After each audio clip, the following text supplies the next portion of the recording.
Hi everyone and welcome to my channel. In the previous lessons, we learned the basic elements you need to build program logic in Visual Basic. Today, we are going to talk about something every program uses, math operators. Even if your program just calculates prices, time, or points in a game, math is everywhere. So let's go through the main arithmetic operations first. Let's start with the simple ones. Add, subtract, multiply and divide. In Visual Basic this is very straightforward. So let's create few variables.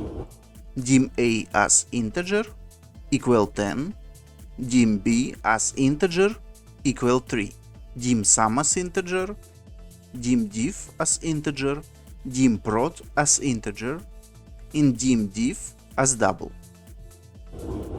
So the plus sign means addition. The minus sign means subtraction.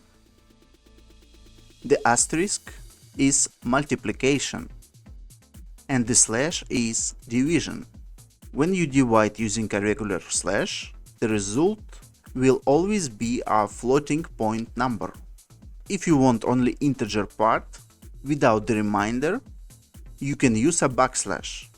For example, dim result as integer equal 10 backslash divide by 3. In this case, result will be 3. Another useful operator is mod, which gives you the remainder of division. Dim remainder as integer equal 10 mod 3. So the result in this case will be 1. This is often used to check if a number is even. Now let's see how to raise numbers to a power.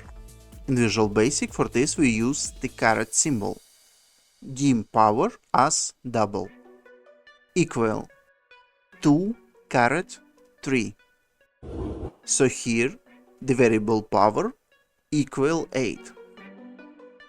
Next one is square roots. For example, if we have the number 9, its square root is 3. In Visual Basic we can use the built-in function Math.Sqrt and then parentheses. Let's use an example. Dim x as double equal 9. Dim root as double equal Math.Sqrt parentheses and inside the parentheses the variable x. So the result is 3. When working with decimal numbers, sometimes we need to round them. Visual Basic provides several functions for that. So let's use examples. Dim value as double equal 1.75. Dim r1 as double equal round parentheses value. The result is 2. Dim r2 as double equal floor parentheses and inside the parentheses value. The result here is 1. Dim r3 as double equal ceiling parentheses value. So the result here is 2.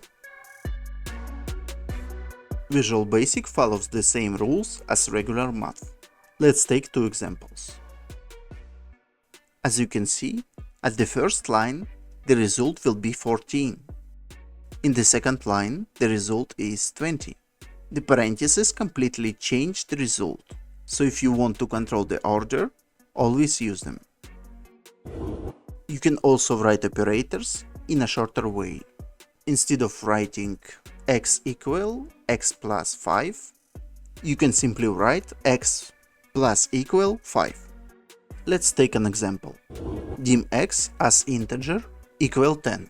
In the next line I will type x plus equal 5. So now x equal 15. X minus equal 3. So now x equal 12. In the next line, x multiply equal 2. Now x equal 24. And x divide equal 4. Now x equals 6. And finally, always watch out for division by 0. If you try to divide by 0, your program will crash with an error. So it's better to check before dividing. A simple example, so you can write like, if b not equal 0, then, and then you can divide. Today, we went through all the main math operators in Visual Basic. Thank you for watching this video to the end, and as a little reward, here are a few images of what a mosquito lizard might look like. See you in the next episode.